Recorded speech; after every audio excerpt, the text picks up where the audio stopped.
Sofia naman ang antok. EJ!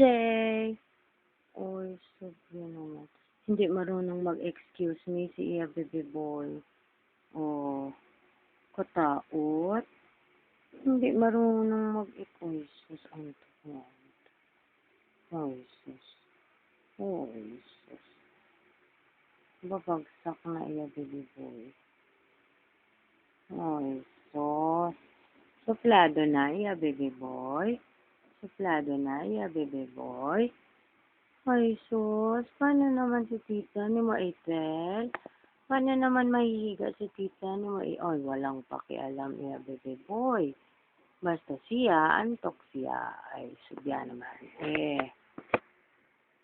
Wala nang kalayaan si tita ni Maitel. Hala, tulog na. Tulog na, Iya Bebe Boy. Oy, sadyang antok